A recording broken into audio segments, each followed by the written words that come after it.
नमस्कार प्रिय विद्यार्थियों, हम फिर आज हाजिर हैं आप सभी लोगों के सामने। भारतीय संविधान में शिक्षा संबंधी प्रावधान, भारतीय संविधान में शिक्षा संबंधी जो प्रावधान किए गए हैं उस पर चर्चा करने के लिए ये क्या क्या प्रावधान है हमारी शिक्षा से संबंधित, हमारे संविधान ने शिक्षा के बारे में क्या क्या कहा है, किस प्रकार की शिक्षा के बारे में क्या कहा है और किस अनुच्छेद में, किस भाग में, किस प्रावधान के अंतर्गत क्या चीजें रखी गई हैं, इसी की आज हम चर्चा करने जा रहे हैं। तो सबसे पहले हम चर्चा करते हैं कि शिक्षा को, भारतीय संविधान में शिक्षा को नागरिकों के मूल अधिकारों में रखा गया है। भारतीय संविधान में शिक्षा को नागरिकों के मूल अधिकारों में रखा गया है और भारतीय नागरिक अपने शिक्षा संबंधी मूल अधिकारों का प्रयोग कर सके, इसके लिए संविधान में अनेक व्यवस्थाएं की गई हैं। उन व्यवस्थाओं के तहत कुछ कार्य किए गए हैं, उन पर हम चर्चा कर ले रहे हैं। सबसे पहली बात, शिक्षा समवर्ती सूची में जब हमारा संविधान लागू हुआ पूर्ण रूप से 26 जनवरी 1950 में, हमारा यह संविधान में अनुच्छेद 45 में ये बात कही गई थी कि संविधान के लागू होने के 10 वर्ष के अंदर प्रत्येक 7 से 14 वर्ष तक के बच्चों को अनिवार्य और निःशुल्क शिक्षा की व्यवस्था राज्य करेगा। लेकिन उसमें एक प्रावधान ये भी किया गया था कि जन्म से 6 वर्ष तक के बच्चों के देखभाल और शिक्षा की भी व्यवस्था राज्य करेगा। राज्यों को निर्देश दिया गया था, क्योंकि जब हमारा संविधान लागू हुआ उस समय शिक्षा जो थी वो राज्य सूची का विषय थी। शिक्षा राज्य सूची में 3 सूचियां होती हैं, केंद्र सूची, राज्य सूची और समवर्ती सूची। हमारे संविधान में 3 अलग अलग, भारतीय गणराज्य के संविधान में 3 अलग अलग सूचियां हैं। संघ सूची यानी यूनियन लिस्ट, राज्य सूची यानी स्टेट लिस्ट और समवर्ती सूची यानी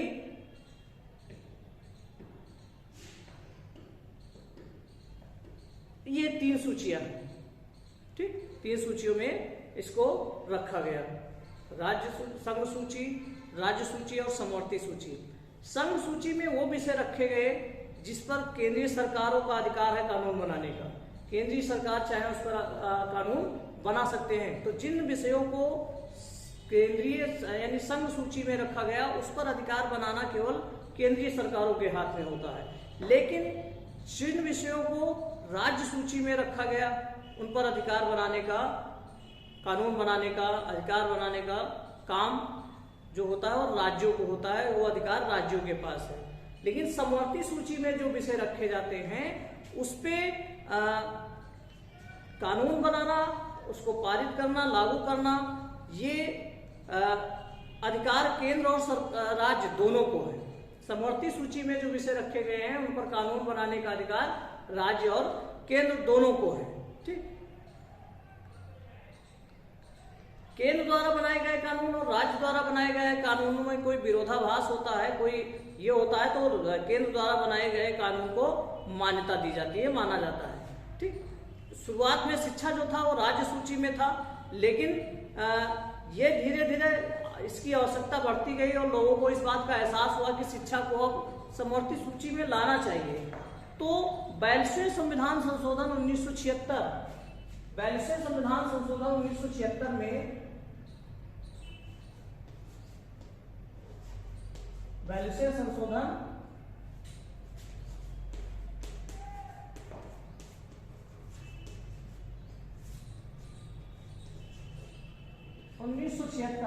42वें संविधान संशोधन 1976 में शिक्षा को राज्य सूची से हटाकर समवर्ती सूची में रख दिया गया।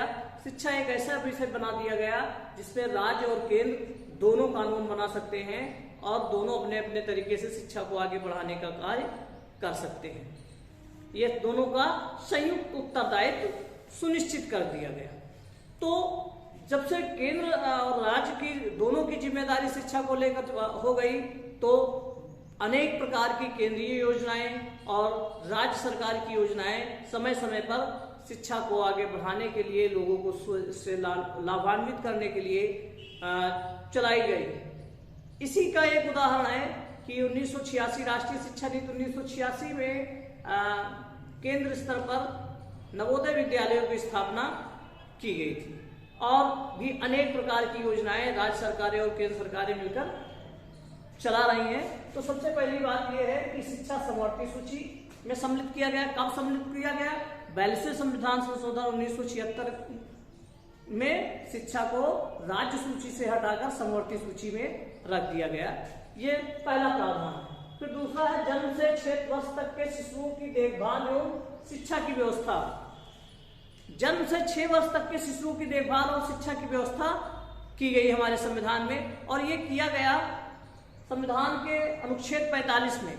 ठीक, 2002 में संविधान के 86वें संविधान संशोधन 2002 में अनुच्छेद 45 में यह परिवर्तन किया गया।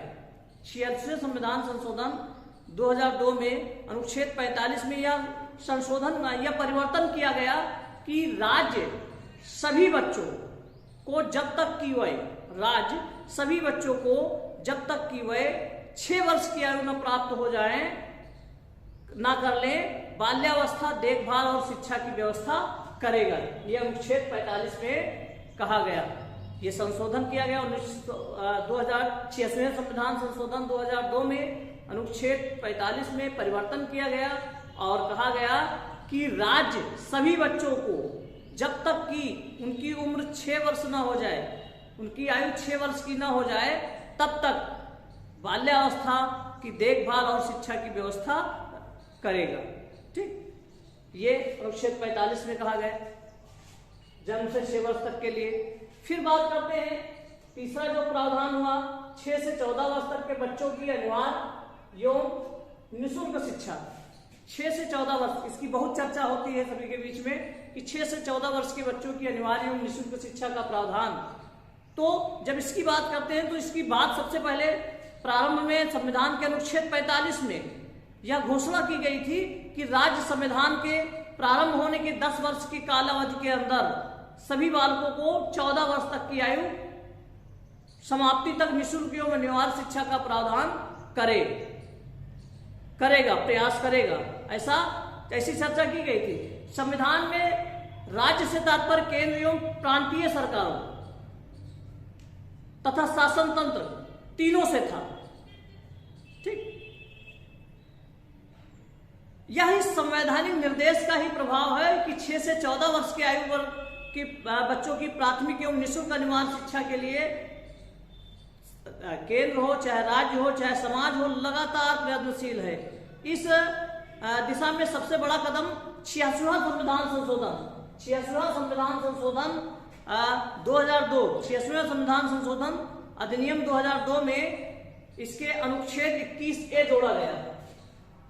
अनुच्छेद 21 जोड़ा गया सभी 6 से 14 वर्ष तक के बच्चों के लिए अनिवार्य एवं निःशुल्क शिक्षा के लिए। 86वें संविधान संशोधन 2002 में अनुच्छेद 21A जोड़ा गया। 21A जोड़ा गया जो इस प्रकार से कहता है कि राज्य 6 से 14 आयु वर्ग के सभी बच्चों को निःशुल्क एवं अनिवार्य शिक्षा उस प्रकार की नीति से जैसा राज्य विधि आयोग द्वारा अवधारित करे व्यवस्था करेगा।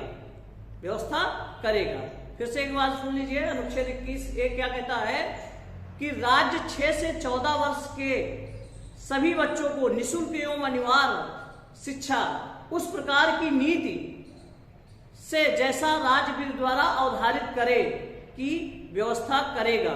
ठीक, इसी 86वें संविधान संशोधन 2002 में एक संशोधन यह भी किया गया कि प्रत्येक नागरिक का यह कर्तव्य है कि प्रत्येक नागरिक या माता पिता या अभिभावक का यह कर्तव्य है कि वह अपने यहाँ 6 से 14 वर्ष के सभी बच्चों को अथवा आश्रितों को शिक्षा के अवसर प्रदान करे। इसकी भी व्यवस्था की गई। और एक बड़ा कदम जो उठाया गया वो बड़ा कदम था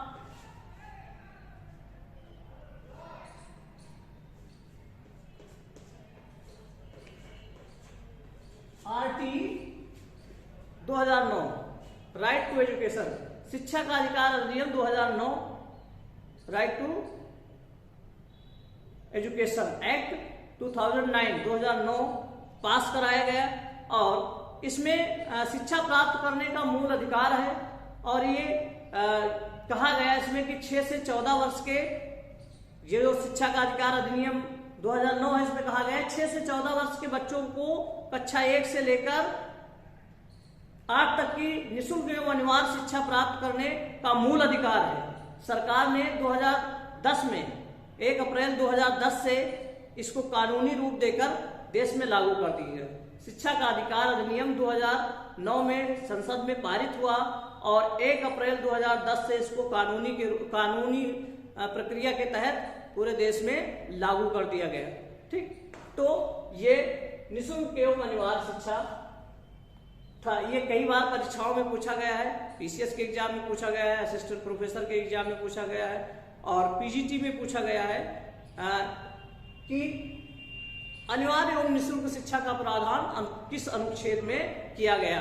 तो अनुच्छेद 21A में अनिवार्य एवं निःशुल्क शिक्षा का प्रावधान किया गया। यह भी क्वेश्चन पूछा गया है कि आरटीई शिक्षा का अधिकार अधिनियम कब लागू हुआ। शिक्षा का अधिकार अधिनियम कब पारित हुआ? तो 2009 में ये पारित हुआ था और 1 अप्रैल 2010 से पूरे देश में लागू कर दिया गया। तो ये दूसरा प्रावधान था, तीसरा था। फिर चौथा प्रावधान था शिक्षा संस्थाओं में प्रवेश के समान अधिकार। शिक्षा संस्थाओं में प्रवेश के समान अधिकार की बात की गई है हमारे संविधान में।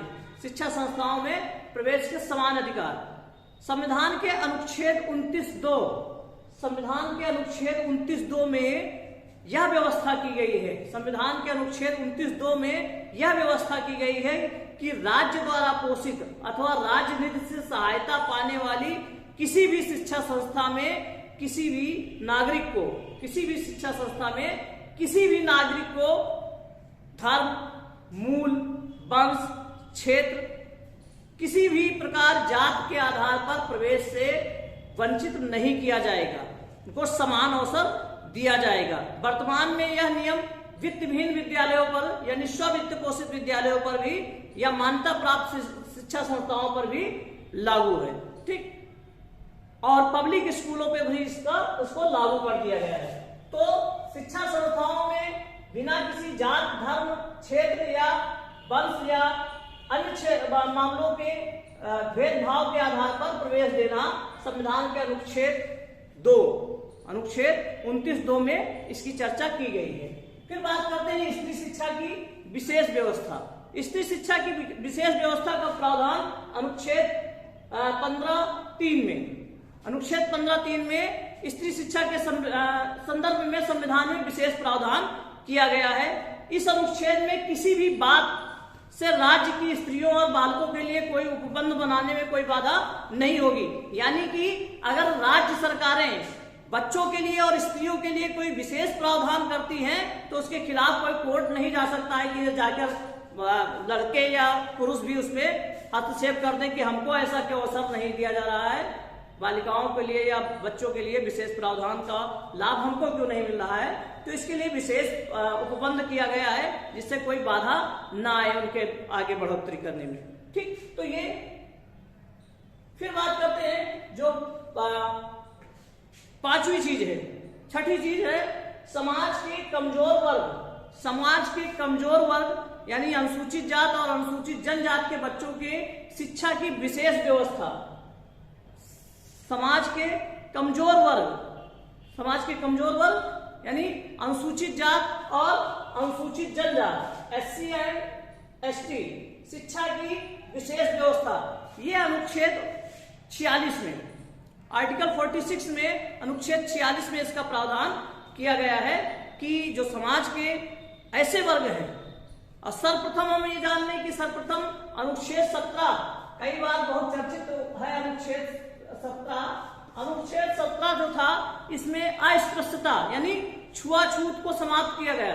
अनुच्छेद 17 क्या है? छुआछूत समाप्त करता है। तो अनुच्छेद 17 के द्वारा छुआछूत समाप्त किया गया, अस्पृश्यता समाप्त किया गया। और अनुच्छेद 46 में यह व्यवस्था की गई कि राज्य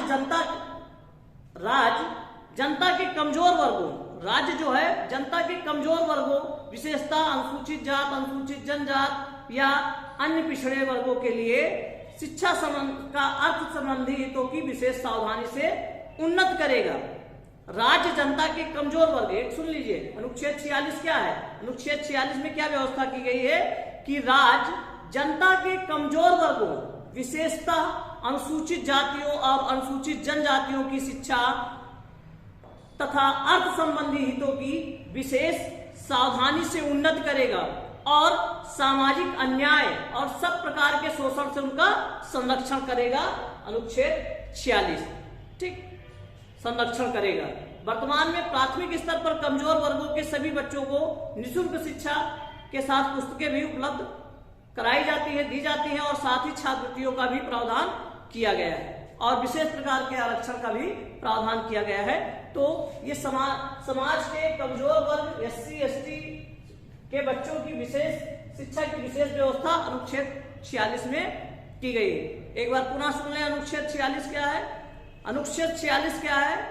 राज्य, अनुच्छेद 46 कहता है कि राज्य जनता के कमजोर वर्गों, विशेषता अनुसूचित जात, अनुसूचित जनजातियों की शिक्षा तथा अर्थ संबंधी हितों की विशेष सावधानी से उन्नत करेगा और सामाजिक अन्याय और सभी प्रकार के शोषण से उनका संरक्षण करेगा। ये अनुच्छेद 46 है, ठीक। तो अब ये था, इसके बाद हम बाकी प्रावधान अगले वीडियो में पढ़ेंगे। तब तक के लिए फिर मिलते हैं बाद में। नमस्कार, धन्यवाद। और सभी लोग चैनल को लाइक, शेयर और सब्सक्राइब करिए। धन्यवाद।